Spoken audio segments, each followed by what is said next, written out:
Gosto muito do que estás a ouvir. A propósito, desculpa lá estar a interromper, mas já és cliente Iberdrola? Como não? Então tens de ouvir antes isto. Quem fica na Iberdrola ganha mais. Descontos, vantagens, ofertas e só por aderir ganha 100 euros. Se a poupança e a energia verde também são música para os teus ouvidos, liga 800 500 500. Iberdrola. E abria assim nos dossiês, via, olha, foi salvar a Gulbenkian. Foi salvar a Quinta do Lago. Era Como é que ele salvou a Quinta do Lago? Foi lá abaixo. Foi lá abaixo, o André Jordan foi lá abaixo e pediu-lhe para ir. E o André Jordan disse-me isso: eu devo a Quinta do Lago e ela continuar a assistir ao seu pai. E o que é que estava lá a passar? Ia ser ocupado a Quinta do Lago, um antro de fascistas, não é? Portanto, o meu pai foi lá e aquilo não foi ocupado e continuou a existir.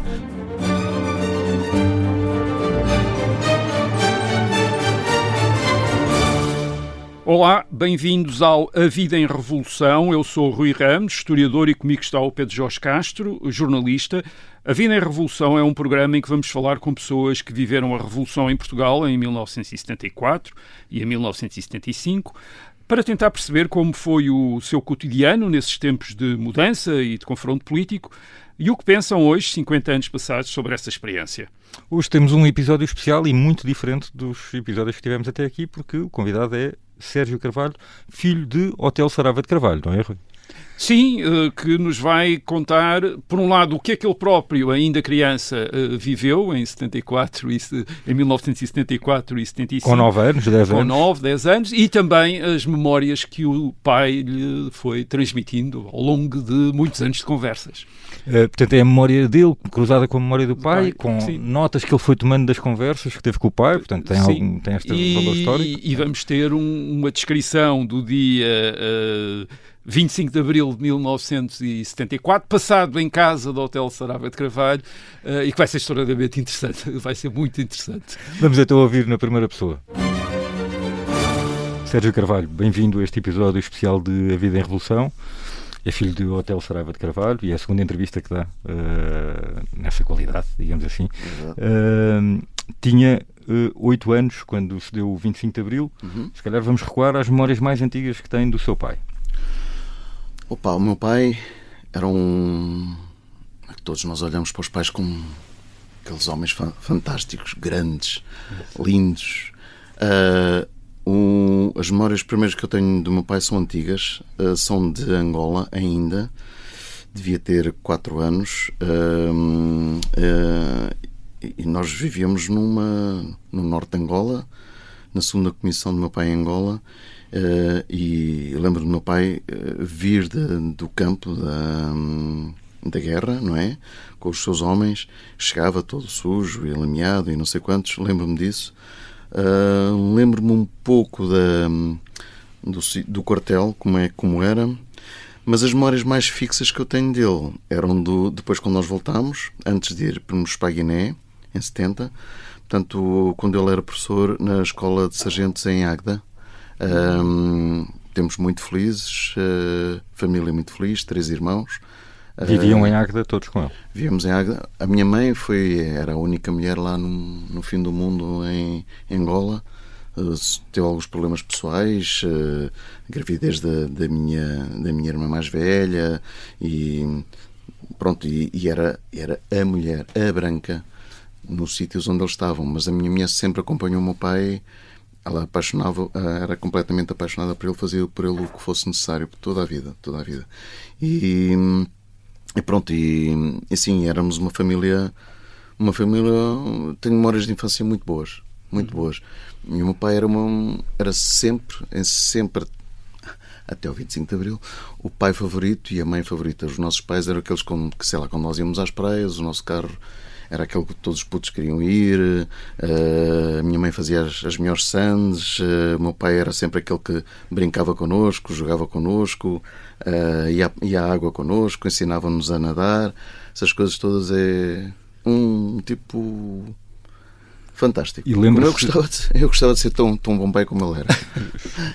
E, portanto, a sua família andou sempre com o seu pai? Sempre. Portanto, ele foi seguindo a carreira, portanto, esteve em Angola, depois esteve em Águeda, depois esteve na Guiné, não é? O meu pai e a minha mãe nasceram em Lourenço Marques. O meu pai veio para a academia, a minha mãe veio estudar medicina. O pai da minha mãe, eles eram amigos, não é? Minha mãe era ligeiramente mais velha que o meu pai. O meu pai também adorava a minha mãe. Ele contou uma história de como é que a conheceu. Eu perguntei-lhe. Depois, o pai da minha mãe pediu para ele tomar conta dela quando ela estivesse em Lisboa, de forma que ele vinha um bocado com aquele sentido de responsabilidade, quase de irmão mais velho, sendo mais novo, ligeiramente mais novo que ela, veio com esse sentido de responsabilidade. E acabaram por namorar. O meu pai sempre se sentiu um degrau abaixo da minha mãe, o que é engraçado. Minha mãe intelectualmente era muito poderosa, era uma pessoa muito decidida, muito poderosa, e eu senti, ele nunca me disse isto, claro, sempre ali um degrauzinho abaixo. Ele admirava, pedia-lhe informação, mas depois também, naturalmente, como todas as pessoas estão um bocadinho abaixo, também quer crescer acima da mesma, né? da minha mãe. Mas havia um ascendente, da sua mãe não era uma doméstica, digamos assim? Não, minha mãe nunca foi uma doméstica. Minha mãe acabou por deixar o curso de medicina para ir com ele para Angola, na primeira comissão. Acabou por fazer só fisioterapia, depois quando veio para cá. E teve, naturalmente, nos hospitais, na Guiné, etc. Ainda me lembro dessas situações, que às vezes ia com a minha mãe para o hospital, quando chegavam os helicópteros, aquele cheiro a carne queimada, que nunca esquecemos mais na vida, não é?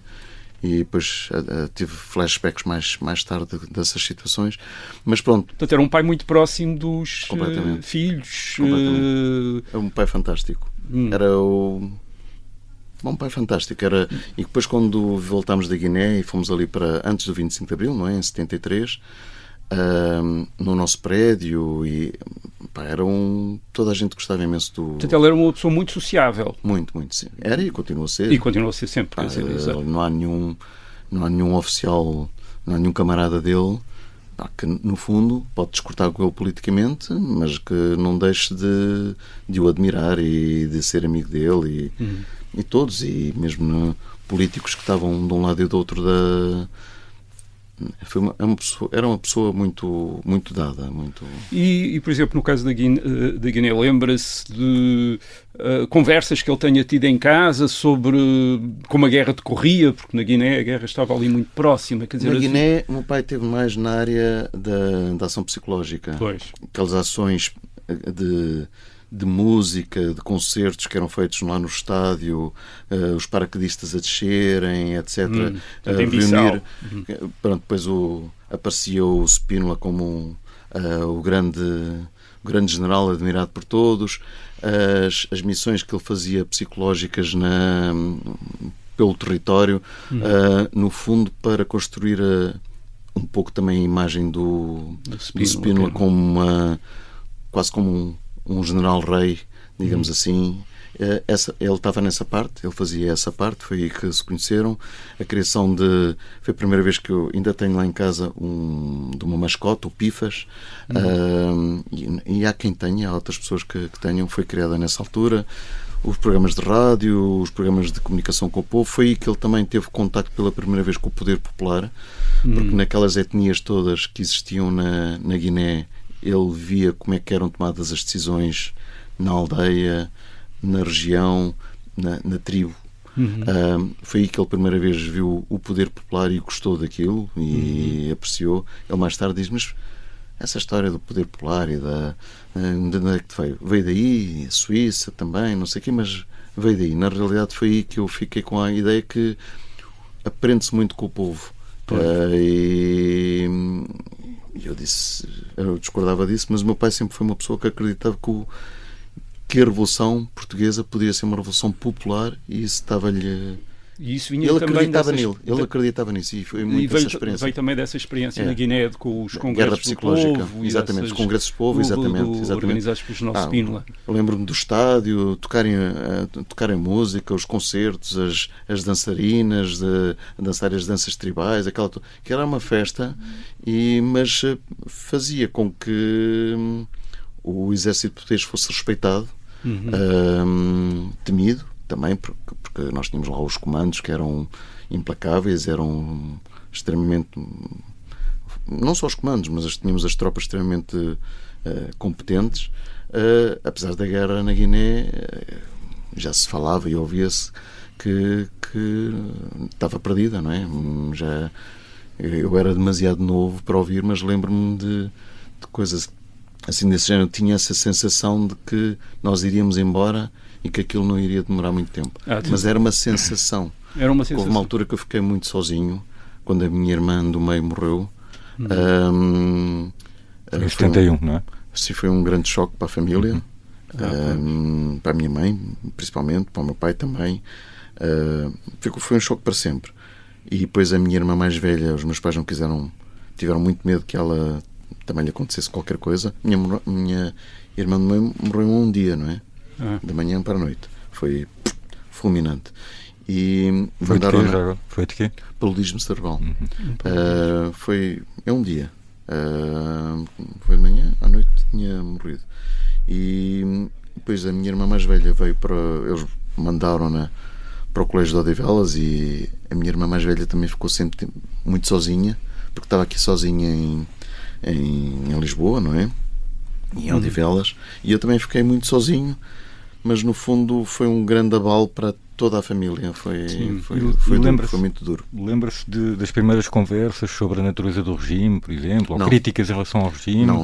Ou até do ponto de vista pedagógico? Não, essa parte não. Era muito novo. Aliás, quem de nós com 8 anos de idade sabia o que era uma revolução, sabia o que era política? Claro. Quem de nós? Eu sei o que é que aconteceu no 25 de Abril, mas eu perguntava à minha mãe o que é que se está a passar. A minha mãe ia descrevendo e naturalmente que eu não percebia absolutamente nada, nem eu, nem nenhum dos meus amigos. Por exemplo, quando vem para Lisboa em 73 e o seu pai depois se envolve naquela conspiração que vai dar origem ao 25 de Abril de 1974, lá em casa apercebeu-se das ausências dele? Sim. Sim, não está lá, não está tão disponível. Nós tivemos reuniões do MFA lá em casa. E lembra-se dessas... O meu quarto era ao lado.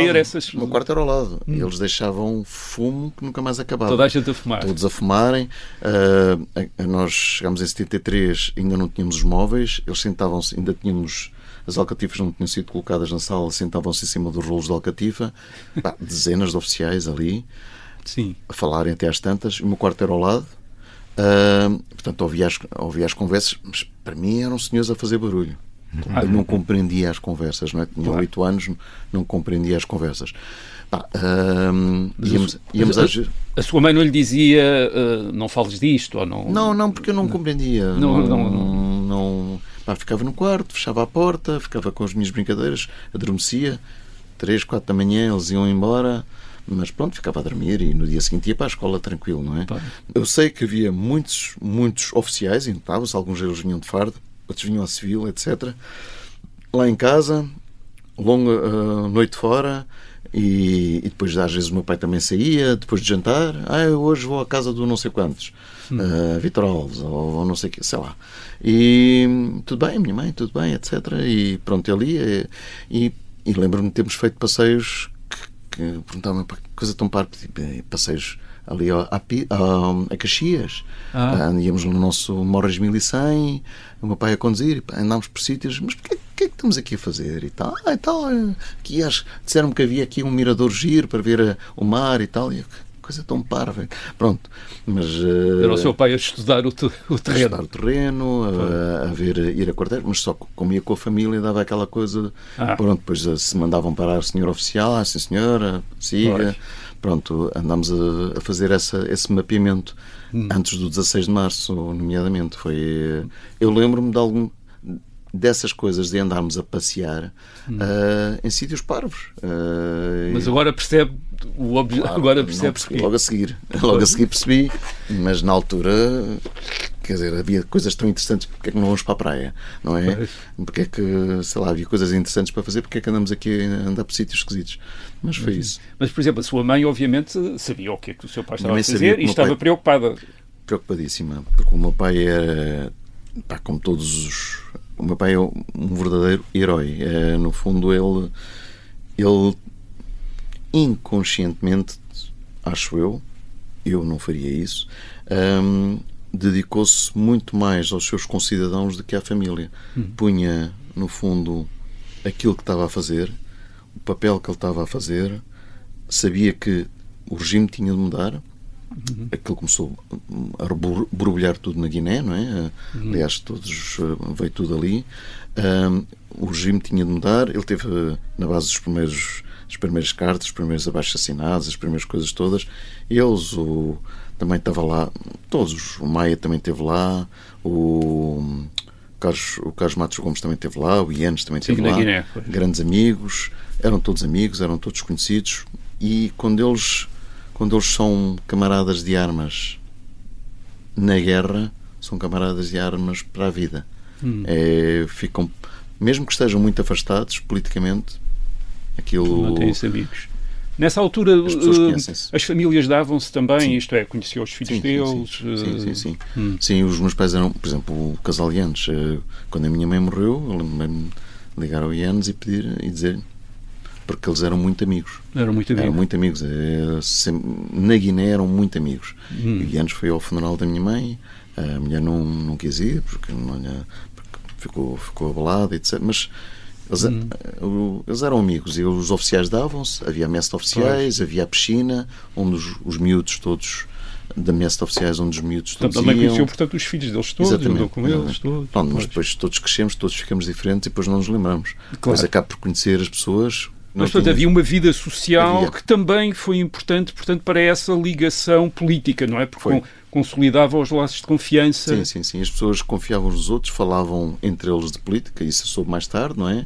Sabiam que as coisas tinham de mudar e pronto, e as famílias também se conheciam. E sim, a minha mãe sabia o que é que estava a passar, sabia que o meu pai estava envolvido desde a Guiné, no movimento das Forças Armadas, mantinha-se à parte.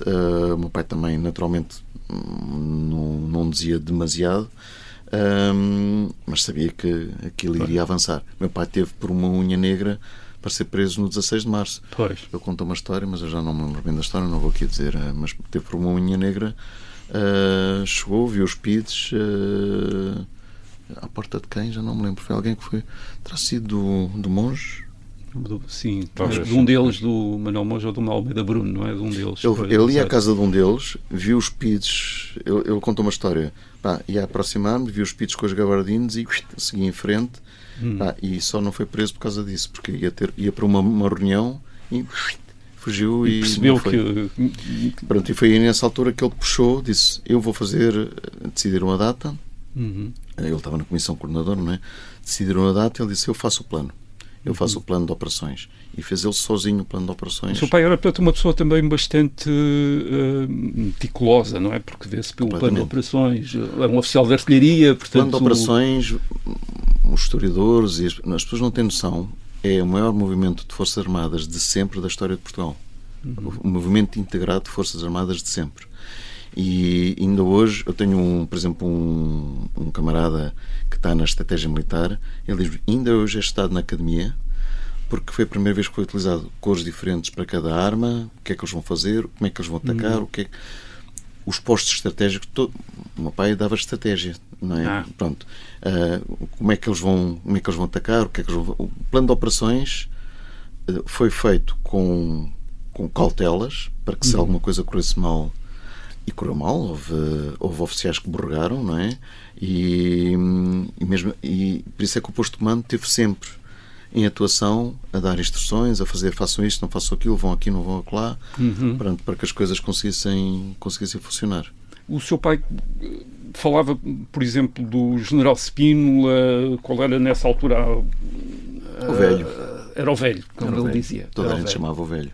Era o normal. E falava com respeito, O meu pai nunca foi um spinolista, respeitava-o como chefe militar,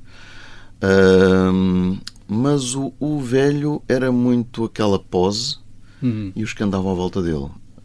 Veja-se a estratégia dele no pós-25 de Abril, mesmo 11 de março, 28 de setembro, etc., é tudo uma catástrofe, não é? Ele não era claramente... Mas aqui antes de 74 ele está... Aquela pose estudada, aquilo impressionava. As Tinha uvas um brancas e não sei quantos, o pingalim, o monólogo. Eu cheguei a vê-lo lá na praça, à frente do Palácio do Governo.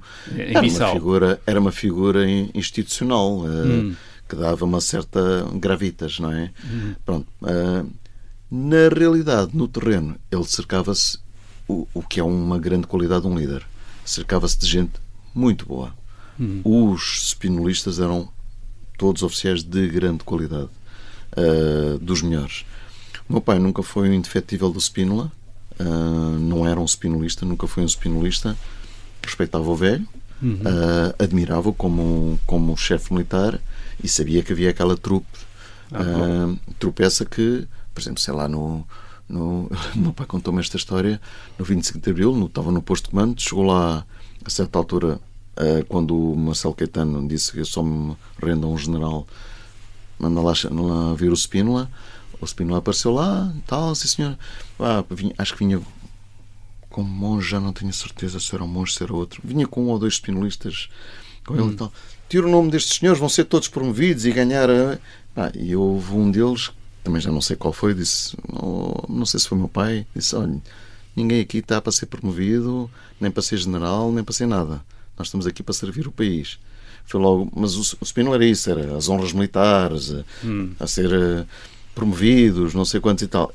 Era o entendimento que ele tinha do mundo, era o entendimento da caserna.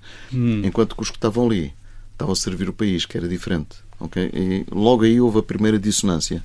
O seu pai, além da vida militar propriamente dita, tinha outros interesses. Portanto, estamos a falar antes de 74. Tinha outros interesses. O meu pai gostava muito de ser professor. Aliás, no dia era professor da Academia Militar, não é? Pois.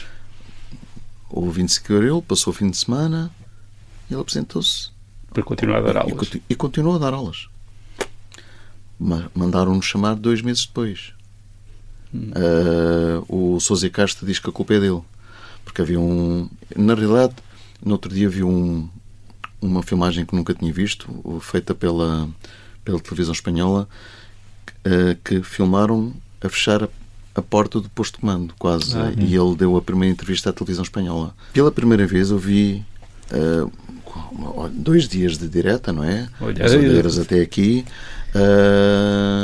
Vocês o que fizeram? Uma revolução e tal? Sim, fizemos, porreiro. Pronto, tudo muito tranquilo. E todos eles voltaram para as suas posições nos dias seguintes.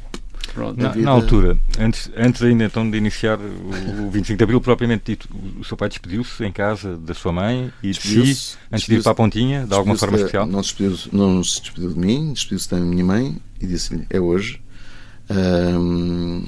Pronto, saiu de casa, depois chegou ao carro, lembra-se, esqueci-me da minha arma. Há uma característica engraçada do meu pai. O meu pai nunca usou balas nas armas, mesmo quando foi no mato, porque achava que do outro lado estavam pessoas a lutar pela liberdade dos seus países. Ele era moçambicano, lembram-se. Pessoas que andaram com ele na escola, o Jacinto Veloso, o único ministro branco no governo moçambicano no pós-25 de Abril, foi colega de secretária. Portanto, ele tinha uma langatana, foi colega da minha mãe. Portanto, eram amigos, eram colegas. Ele sabia que eles estavam a lutar e ele olhava para Moçambique e via os guineenses, os angolanos, eles estão como os meus amigos de infância, estão do outro lado. Portanto, ele nunca foi capaz de levar... Ele andava com as armas sempre, porque tinha de andar, não é? Mas nunca usou balas. É engraçado. Portanto, ele saiu, despediu-se também, disse, vai ser hoje. Que não era mais uma reunião, vai ser hoje. Levava e entregámos à efêmera o blusão militar que ele usou no Copcon. Chegou ao carro, esqueci-me da arma. Voltou para cima, estava a minha mãe a chorar completamente desesperada e não sei o quê, e pronto, ele, calma, vai tudo correr bem. Fui eu que fiz o plano. Foste tu que fizeste o plano. Pronto, e sim, a minha mãe soube no dia e na hora que ia ser naquele dia. Ok? E depois ele prometeu-lhe, não te preocupes, vai tudo correr bem, eu vou voltar e vamos almoçar fora. Eu conto como é que aconteceu. 2 dias depois, ele voltou, estava a minha mãe a pôr o lixo no caixote de lixo na rua, ele veio, olha para trás, voltei. Vou fazer a barba e vamos almoçar fora. Pronto, e foi assim, foi tão bonito como isto.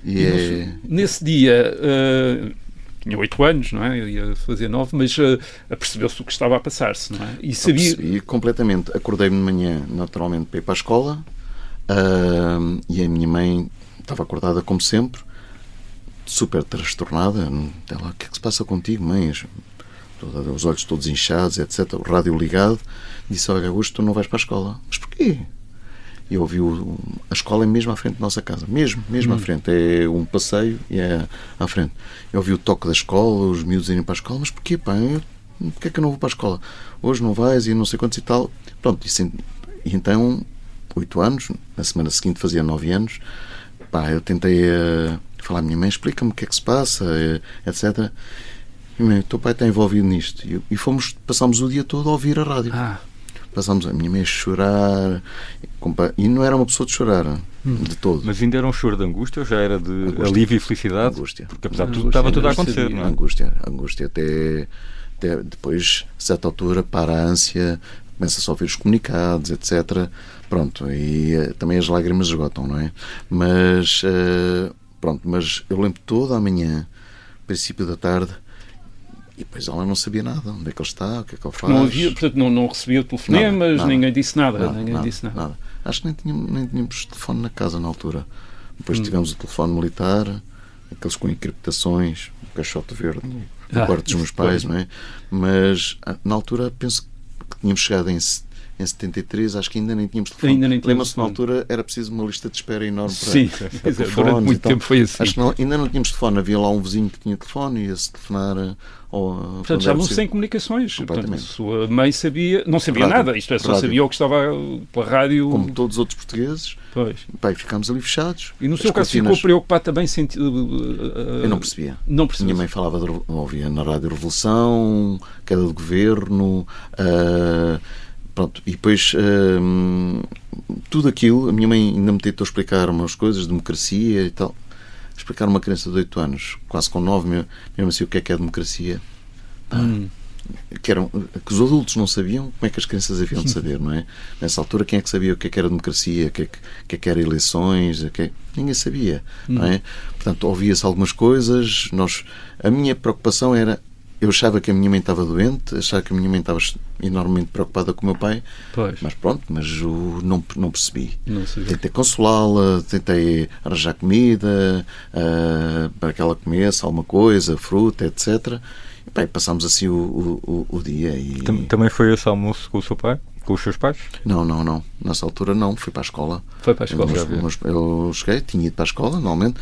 Nós voltámos, o meu pai voltou literalmente à vida normal. Então, quando é que foi o reencontro consigo?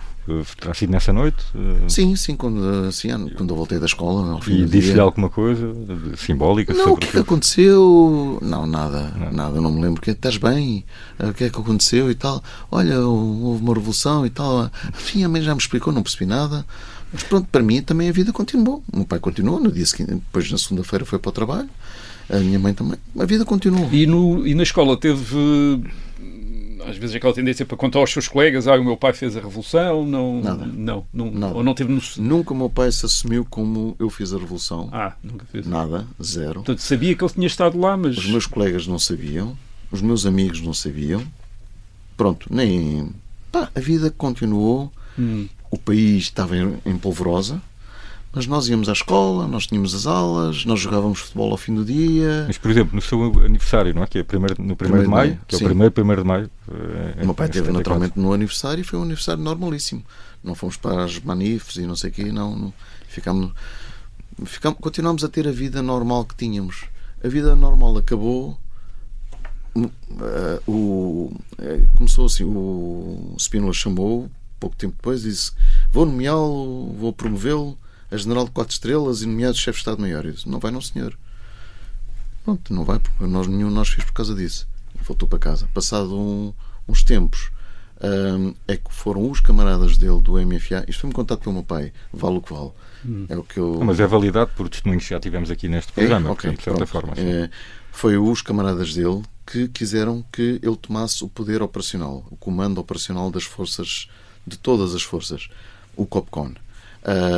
Mas mesmo aí o meu pai não quis ser promovido, quis ser graduado, exigiu ser graduado, disse sempre que era uma coisa temporária e foi por mandato dos camaradas dele, não foi por Spínola, não, tal, vens cá agora, dou-te com a espada nos ombros e agora és Sarotel. Não, isso ele nunca quis. Para ele, o MFA estava acima de tudo, ele trabalhava para o MFA e trabalhava para o povo português. O MFA quis que ele fizesse aquilo. Ele fez aquilo. E nessa altura sentiu, de repente, o seu pai passar a uma vida pública. Quer dizer, aí deixei de vê-lo. Deixou de ver. Deixei de ter pai. Deixei de ter pai. O meu pai entrava em casa sempre depois da meia-noite, 2 da manhã, 3, 4, saía sempre antes de eu acordar, às vezes ainda me dava um beijinho a acordar e tal. Deixei de ter pai. Durante aquele ano e tal. Viu na televisão. Quando via na televisão, como os outros portugueses. Mas deixei de ter pai. E nós não tínhamos televisão. Por exemplo, nós comprámos uma televisão a preto e branco para conseguir ver o meu pai.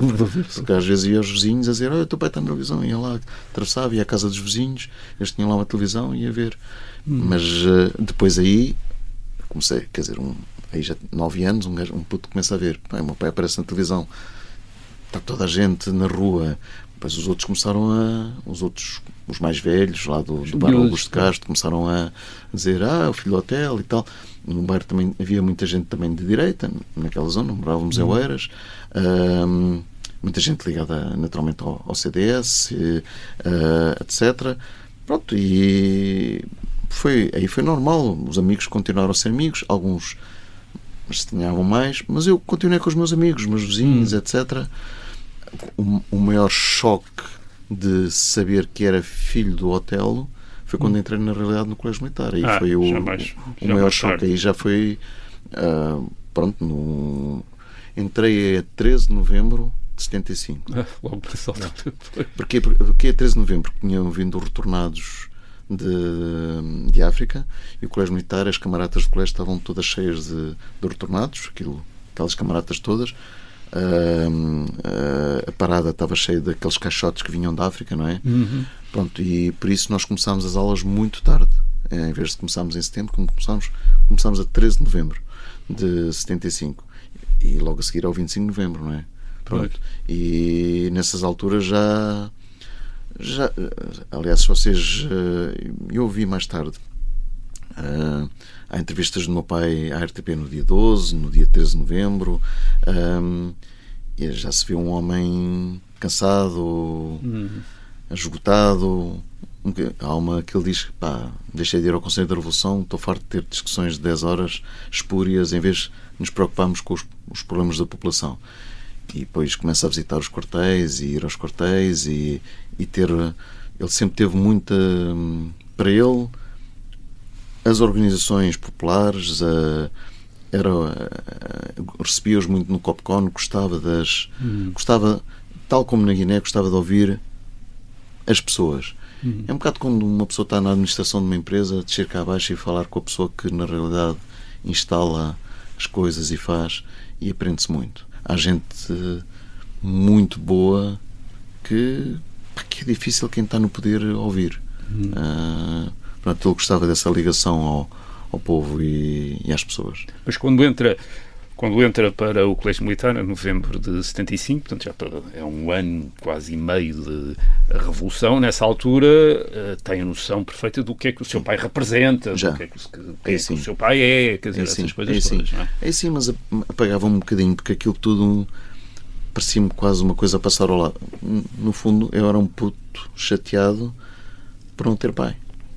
Porque aquela vida fabulosa que nós tínhamos, lindíssima, com os pais fantásticos, com uma vida alegre, bem disposta, etc., tinha desaparecido.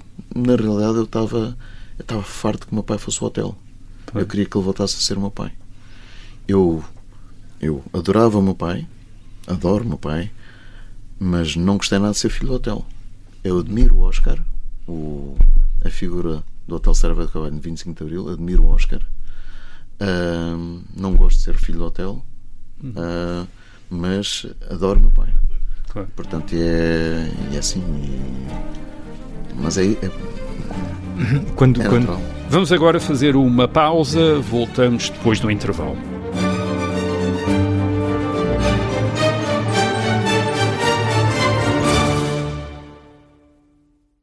Gosto muito do que estás a ouvir. A propósito, desculpa lá estar a interromper, mas já és cliente Iberdrola? Como não? Então tens de ouvir antes isto. Quem fica no Iberdrola ganha mais. Descontos, vantagens, ofertas e só por aderir ganha 100 euros. Se a poupança e a energia verde também são música para os teus ouvidos, liga 800 500 500. Iberdrola.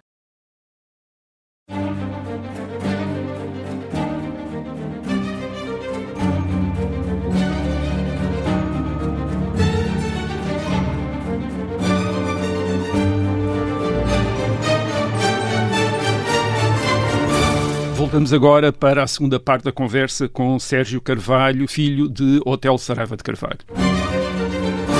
Quando o seu pai morreu, escreveu que ficou muito triste por não ter chegado a fazer o livro O Verão Quente do Oscar. É verdade. Presumo que, apesar de não ter muita consciência nessa altura ainda daquilo que se passava, já via pela televisão, mas ainda não tinha. Mas presumo que depois isso tenha sido fruto de muitas conversas ao longo do tempo com o seu pai. Depois falávamos, naturalmente, e gostávamos muito. O meu pai é um contador de histórias fantásticas. E dos principais períodos da Revolução, enfim. Sim, se calhar logo do 28 de setembro. Em todos eles o seu pai teve um papel muito ativo, para um lado ou para o outro. Ele partilhou consigo histórias sobre esses dilemas ou sobre episódios. No 28 de setembro o Spínola teve maniatado de contatar com os seus homens, mas mesmo assim ele conseguiu falar. O Spínola prendeu Em Belém, em Belém. O que é que aconteceu no pós-25 de Abril, no 25 de Novembro. Portanto, são histórias que ele foi contando. O próprio dia 25 de Novembro, o que é que aconteceu?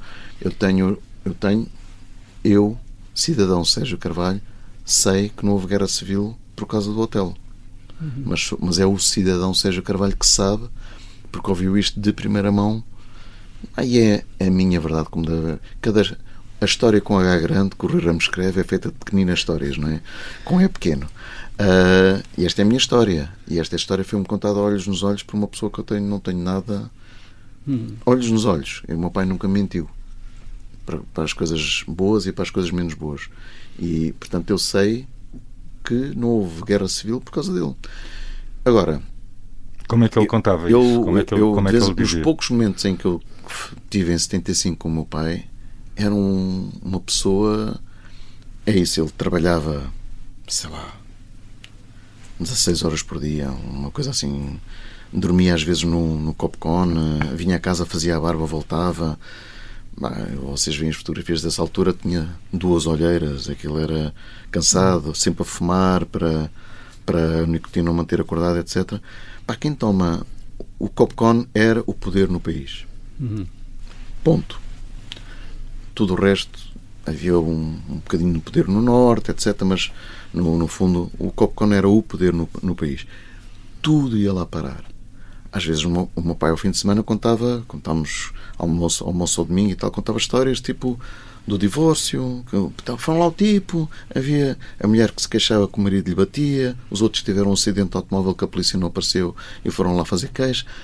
Histórias para o tudo. seu pai resolver. E havia aquela coisa, quando alguém toma 1000 decisões por dia, cansado, esgotado, basta 1% correr mal, que são 10 decisões mal tomadas por dia.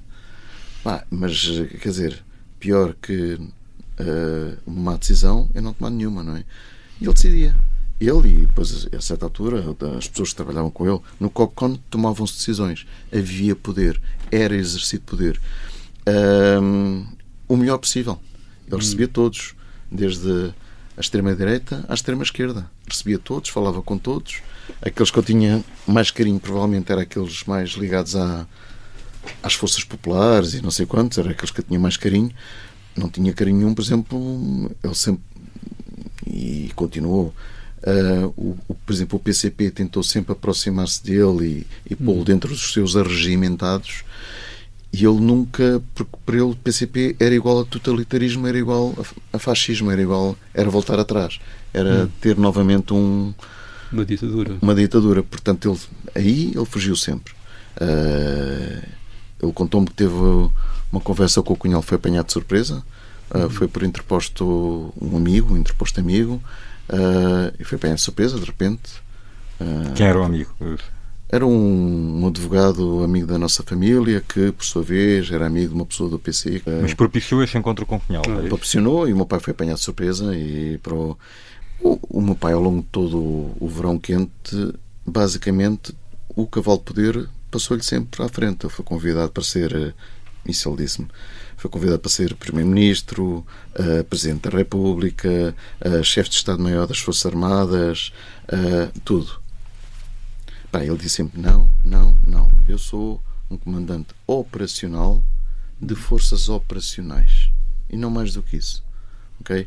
E para substituir o Vasconcelos... Não mais do que isso, quer dizer, era uma das pessoas mais poderosas do país nessa altura. Era elemento mas tentando... a célebre troika, não é? Com o mas, com o Primeiro-Ministro, mas... Exatamente, e os poderes... Não funcionou. Mas quiseram substituir o Vasconcelos e sondaram o meu pai. Depois acabaram por ir para o Barba. O Carlos Fabião, depois acabou por descambar no Pinheiro de Azevedo, não é? Mas o meu pai foi sondado e ele disse, não quero, não vou, não sou político, eu sou um operacional. E pronto, teve sempre toda essa postura e sempre de defesa do movimento das Forças Armadas. Achou que a certa altura que os seus colegas e o grupo dos 9 tentou atraí-lo também e que ele fizesse parte do grupo dos 9, grandes amigos dele, continuaram a ser amigos dele, naturalmente, não se zangaram, e mesmo mas o meu pai achou que eles estavam no fundo, como eu chamava na altura, a ir para a democracia burguesa, seja lá o que isto for, e ele achava que em Portugal podia-se ir para uma democracia popular. Reparem, eu estou a dizer isto pelas palavras dele, eu nunca concordei com isto, não é? Mas pronto, é o que é. E eu várias vezes perguntei, mas onde é que isso foi feito?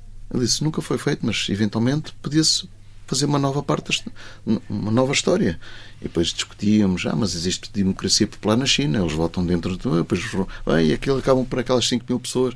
Não era bem isso e tal. Pronto. Tínhamos discussões. Nós, no fundo, durante a nossa vida, concordámos em discordar, mas falámos destes temas. Havia uma altura em que parávamos. Mas sim, quanto às memórias, eu insisti com ele durante os últimos 10 anos da vida dele. Ele dizia, eu só quero uma prenda de Natal. Começa a escrever as tuas memórias. Depois, contatei com 3 pessoas. Ele dizia, não tenho paciência, porque tinha de ler livros de outros e responder, dizem coisas absolutamente inacreditáveis. Eu convenci, não precisas de responder a ninguém. Tu conta a tua versão da história, as tuas histórias. Tu tens uma memória absolutamente extraordinária. E a memória dele não era uma memória focada apenas e só no processo revolucionário, memória para as coisas da família, conhecia os nomes de todas as pessoas que encontrava. A memória dele era, até ao fim, uma memória absolutamente extraordinária. Tu contas a tua versão da história. E não é uma história com H grande. Ninguém te pede para seres um historiador. Tivemos isto tudo montado, morreu a minha mãe em dezembro. Funeral, não sei o que mais.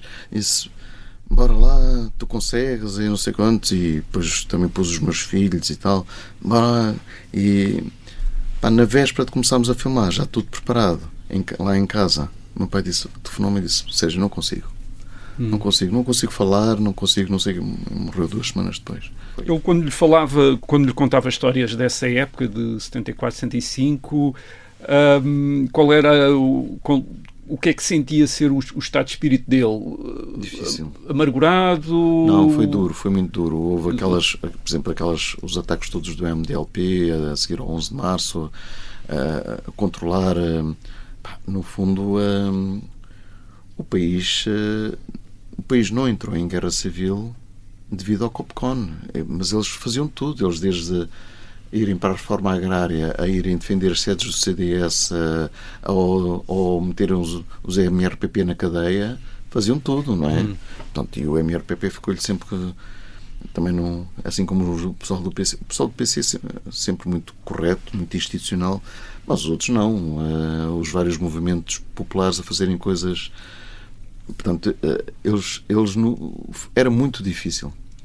Foram períodos muito complicados, onde o poder estava, como estava demasiado concentrado, como não devia estar, como a polícia se abdicou um bocadinho de fazer o seu papel de... fazia tudo.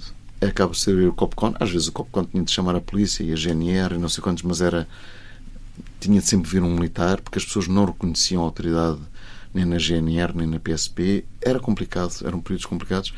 Então lá saía um jeep para ir para um sítio qualquer e fazer uma intervenção, ou telefonava-se para um quartel a dizer vão lá e façam isto.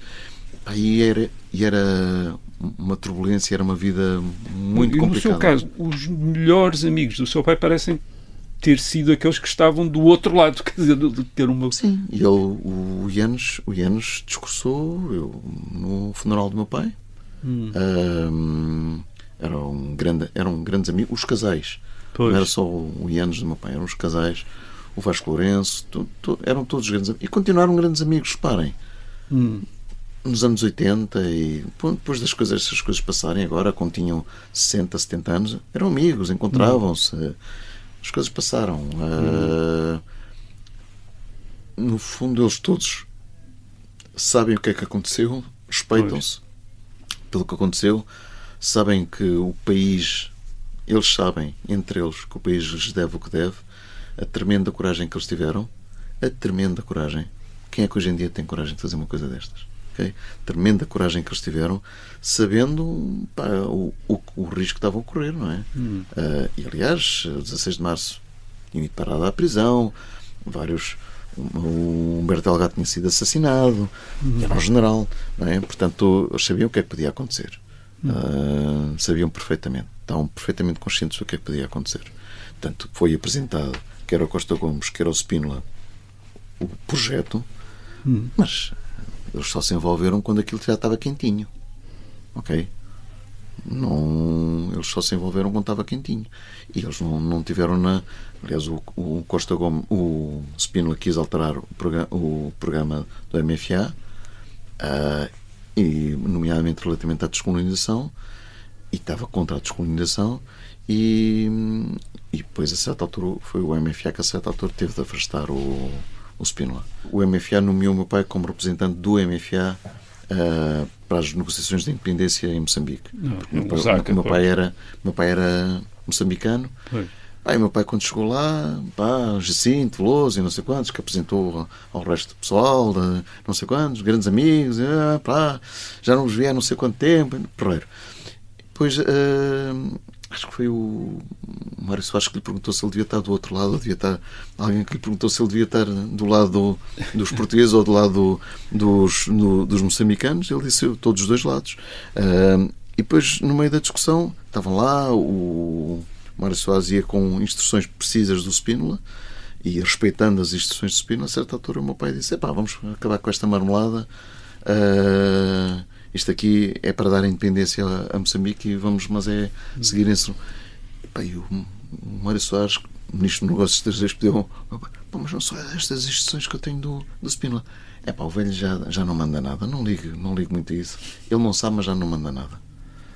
Pronto, e foi aí que o Mário Soares ficou a saber que o velho já, depois, 28 de setembro, demitiu-se, etc. Sim, essas o velho aí já não mandava nada. Ele com o general Spínola teve depois de 75 encontros, ou teve algum contacto? Não, depois o Spínola fundou lá MDLPs e sim, não sei quantos. Teve exilado, depois voltou em 76. As pessoas esquecem sempre que houve os 600 atentados, ou 500 e não sei quantos atentados que houve dessa área, que foram durante o verão quente e até 77, já depois das eleições, já depois da Constituinte, etc. Até 77 houve ataques do MDLP, portanto as pessoas esquecem-se e nunca ficaram, acho que nunca, ele nunca foi próximo. E depois também ficaram bastante afastados, julgo eu. E do general Costa Gomes? Sim, Costa Gomes falou e falava com o Costa Gomes. E o Rolha, como era chamado por todos, não é? Porque ele respeitava-o intelectualmente. O Spínola, eu acho que ele achava-o, pela maneira, eu achava o Spínola um bocadinho bronco. Com aquela pose e não sei quantos, achava o Spínola um bocadinho bronco. Não intelectualmente superior. Costa Gomes, não. Ele respeitava-o. Eu lembro do meu pai respeitar intelectualmente. E em relação ao Vasconcelos, já agora? O Vasconcelos surgiu no movimento antes do 25 de Abril. Acho que era o único coronel que esteve envolvido. Coronel, era o mais velho. Foi uma das reuniões. Isto foi uma história também. Foi uma das reuniões e assumiu a mesa, porque eles eram militares. Qual é o mais velho? Este senhor assumiu a mesa, ainda era da arma de engenharia. Ele respeitava também intelectualmente. Achava, mas é que a ligação dele ao PC, esquece. Nós não vamos transformar Portugal numa nova ditadura, agora com comunista. Portanto, aí teve sempre contra. O seu pai não teve qualquer dúvida sobre essa ligação do Vasconcelos ao PCP? Não teve. Portanto, disse sempre... Não teve, e pronto, e por aí manteve a linha do MFA e da defesa do programa Povo MFA, que era diferente daquela linha que estava a ser seguida. Eles todos sabiam que era preciso depor, eles, o Grupo dos 9 e outros militares, que era preciso depor o Vasconcelos. O problema era quem é que o depunha, não é? Quem é que ficava no lugar dele. Por na altura, as pessoas esquecem-se. Estamos a falar há 50 anos atrás. O país estava em brasa, não é? E se quem ia pondo alguns baldes na água na fervura, acaba por ser o Copcon. Porque à esquerda e à direita eram todos atacados. Havia morte, havia atentados. À esquerda e à direita. Volto a dizer, as pessoas esquecem-se do MDLP, das entradas das armas por Espanha, dos quase 600 atentados que houve, acho que houve bem mais de 10 mortos. Foi nessa altura, havia violência no país. No norte do país havia muito mais, mas também havia no sul do país, haviam sedes atacadas do PCP, etc. Havia MRPPs atacados na rua porque estavam a pintar paredes e não sei o quê. Havia todos. E o meu pai tentava defender todos, desde os de extrema-direita legais, os de direita legais, CDS, os de extrema-direita não eram legais, não é? Até aos de extrema-esquerda legais. Portanto, tentava defender aquilo que estava ali. E houve um milagre das eleições. Foi um milagre. Que ocorreram bem, porque estavam lá onde foi necessário, estavam lá militares, estava lá o Copcon. Houve um milagre. Foi a maior 90 e tal % da população que votou. Houve um milagre dos resultados das eleições, não é? Que ninguém estava à espera, acho eu. Houve um milagre dos resultados das eleições e aquilo tudo aconteceu porque havia alguém por trás a evitar que o país descambasse em guerra civil. Tem ideia em que é que o seu pai votou nessas primeiras eleições? Nunca falaram sobre isso? Não tem. Nessa altura, a sua mãe andava preocupada com o que estava a acontecer? Completamente, sim. A minha mãe também não viu o meu pai, não é? Pois. Nós deixámos de ter pai, deixámos de ter férias, fins de semana, de vez em quando almoçávamos, mas era mais tipo quando alguém fazia anos, lá conseguíamos assim, um almoço de família, não sei o quê, mas era complicado. Sempre que íamos almoçar fora, apareciam 300 pessoas a querer cumprimentar o meu pai, não conseguia. Detestei isso. Porquê é que esta segunda entrevista é porque eu fiquei a detestar a fama. Eu não compreendo as pessoas que gostam de ser famosas. Uma pessoa está num restaurante em família, a ser interpelada e verem pessoas interromper e pediram autógrafos. Era insuportável. Como é que o seu pai lidava com isso? Porrei, falava com as pessoas e tal, assinava. Estava a minha mãe com aquele ar de já fumegar e o meu pai começava a perceber pronto, que agora deixa-me estar aqui com a família, etc. Mas o meu pai estava sempre disponível para todos.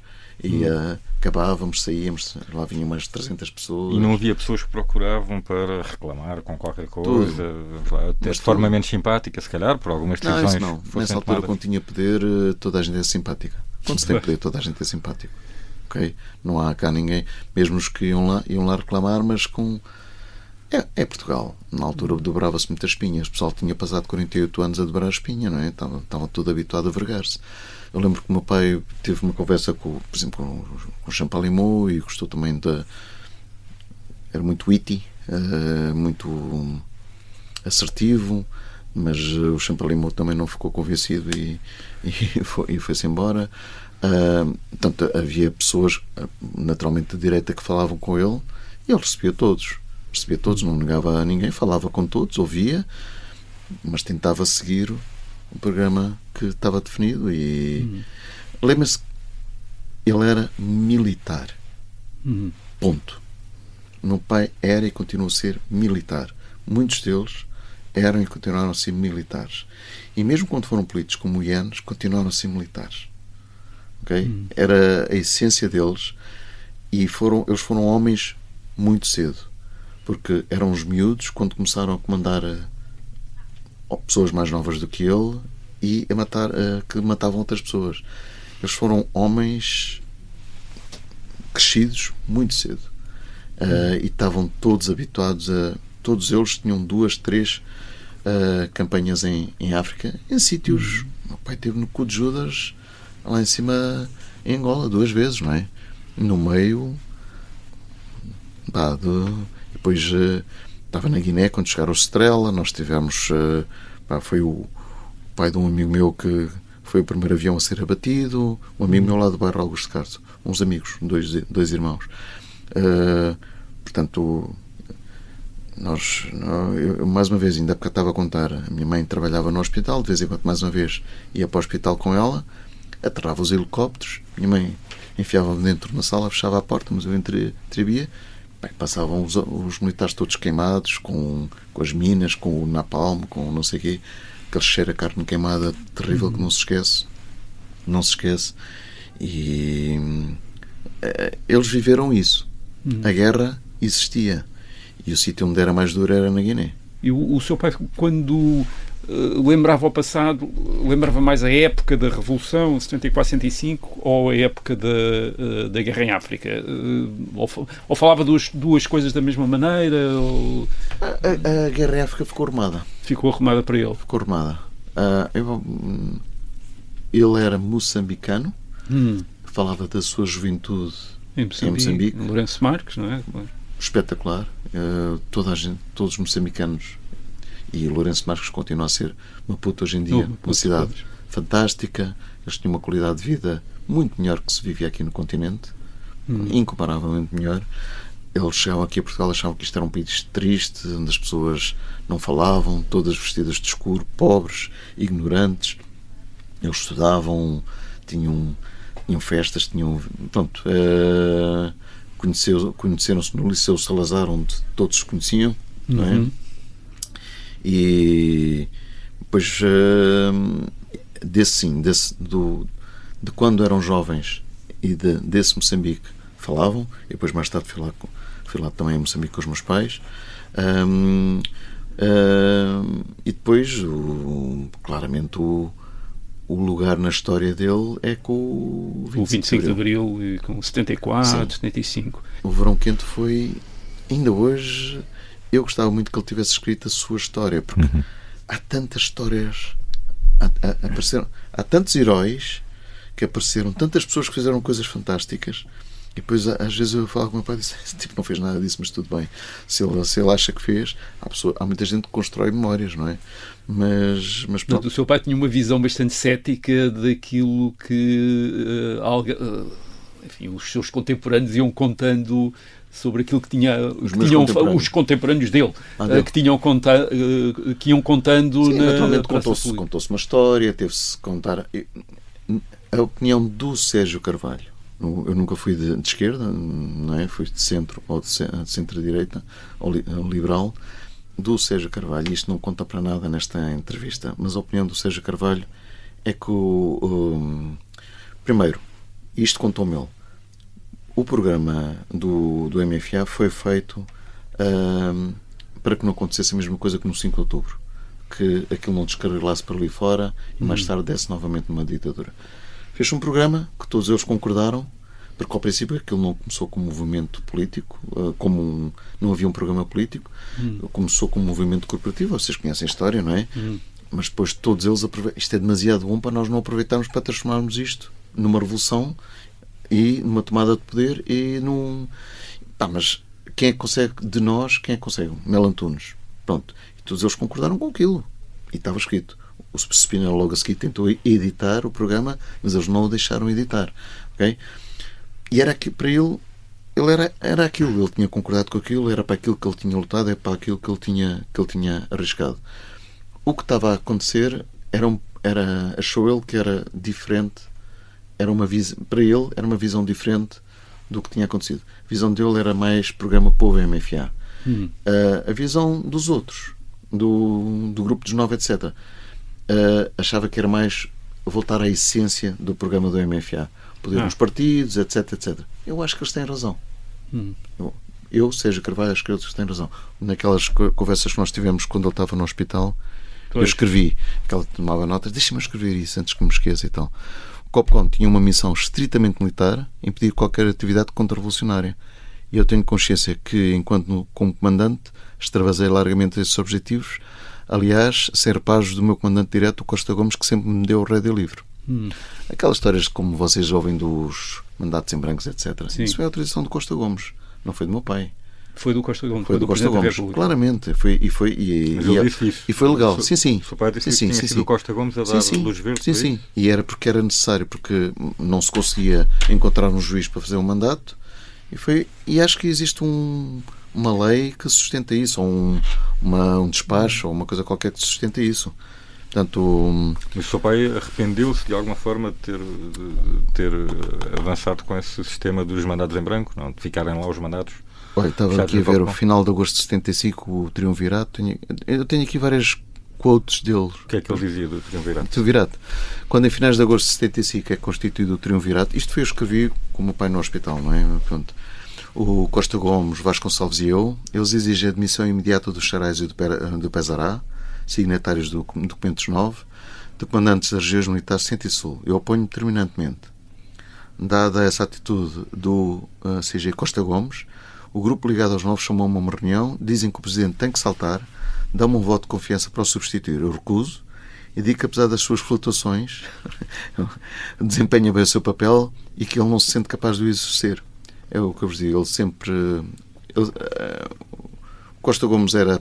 Toda a gente o chamava de Rolha, não é? O outro era o velho, o Costa Gomes era o Rolha, mas ele respeitava-o intelectualmente e acho que o Costa Gomes teve um papel muito importante para, no fundo, conseguir equilibrar todas as várias tendências ali, etc., no meio disso. E agora, se ele fala da viagem a Cuba, não? Marcou muito.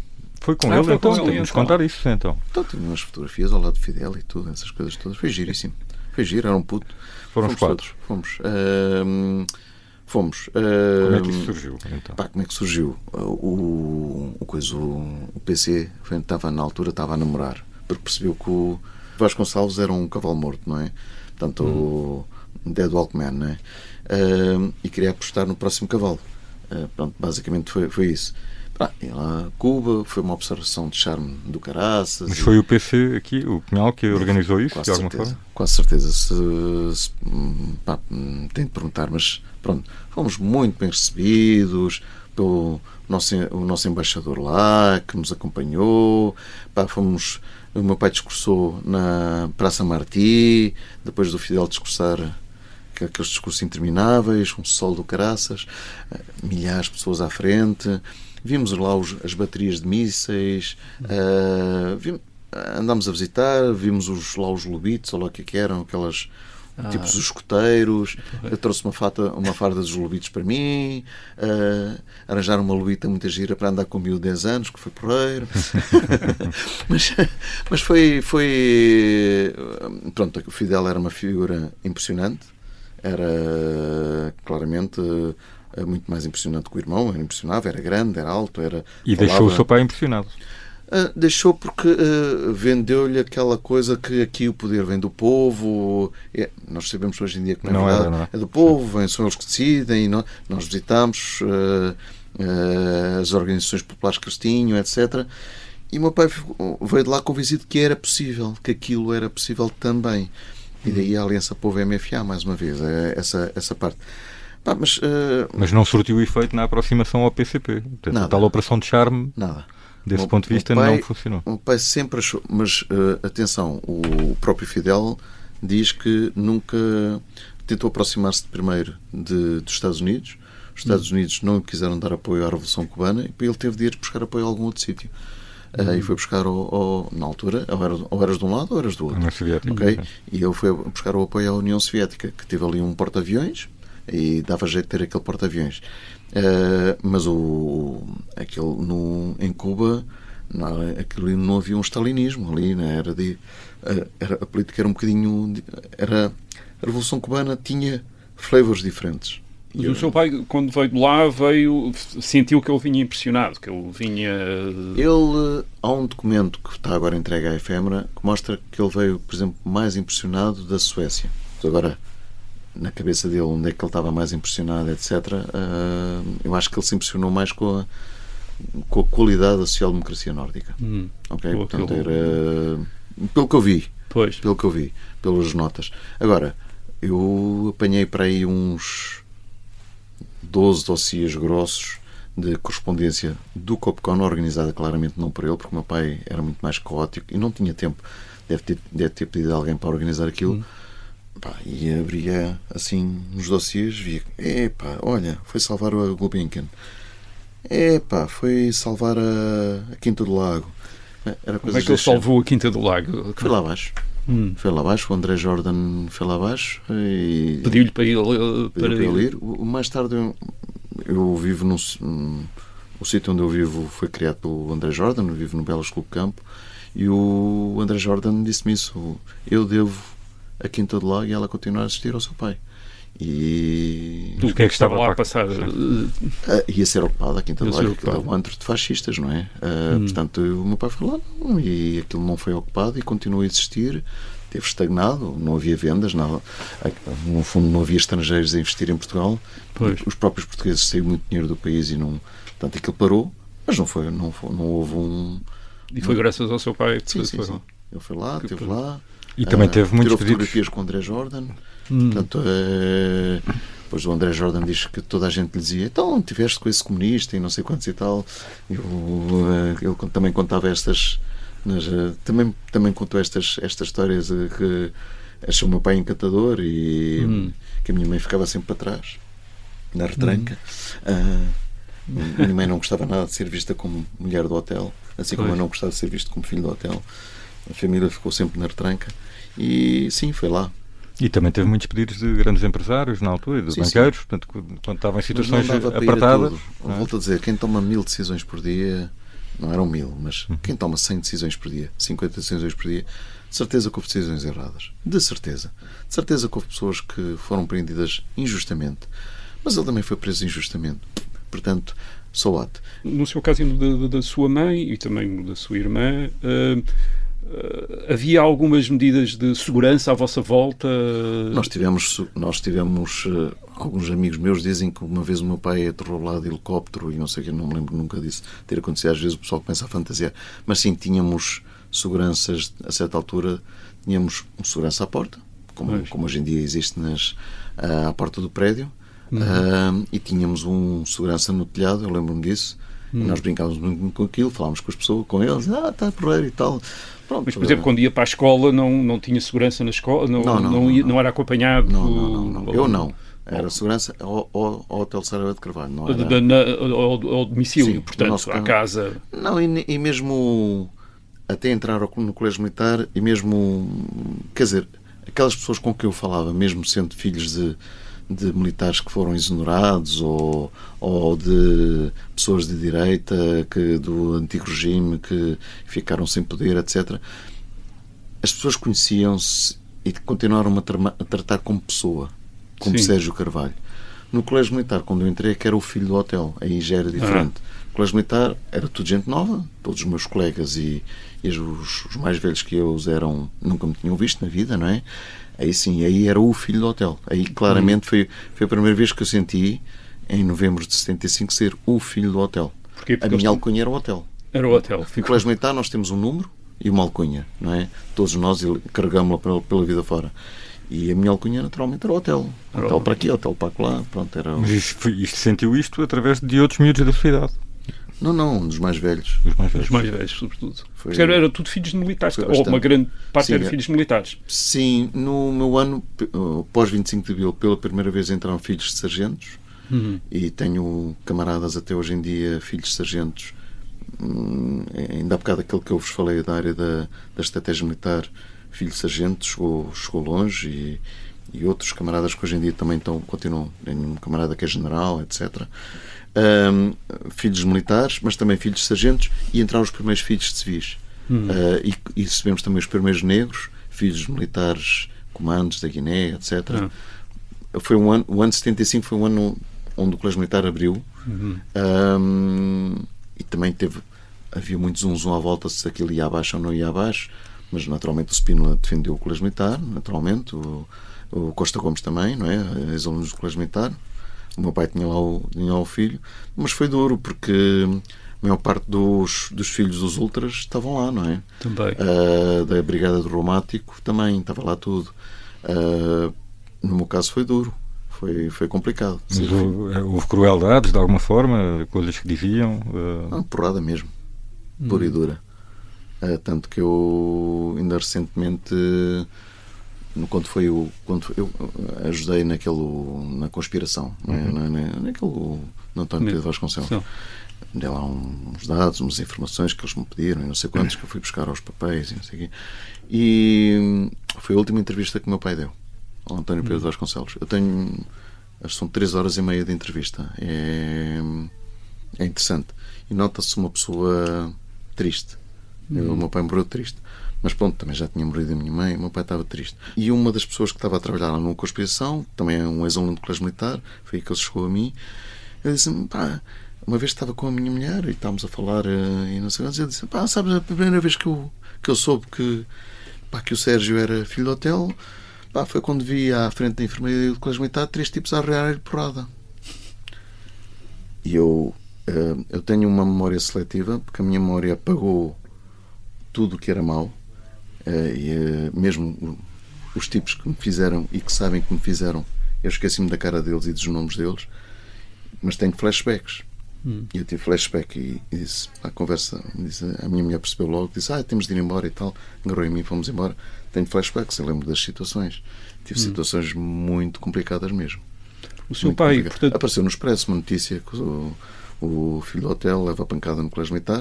O meu pai foi lá ao Colégio Militar falar com na altura era o Benazol, acho que era o Benazol, que era o nosso comandante. E eu como bom aluno, depois chamaram-me, estava o meu pai, estava o Benazol, chamaram-me lá ao gabinete. O Benazol perguntou, o teu pai diz aqui que saiu no Expresso, que tu levas pancada. Eu, não, nada, aqui pancada não. O que acontecia no Colégio Militar ficava no Colégio Militar, não é? E assim foi. Não denunciou ninguém, nada.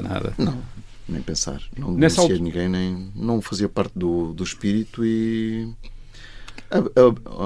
ensinou-me a ser resiliente. Mas o que é incrível, isto de certa forma ia contra o tempo, não é? De alguma forma, então, filhos dos ultras e de pessoas ligadas. Sim, mas já é depois do 25 de novembro, não é?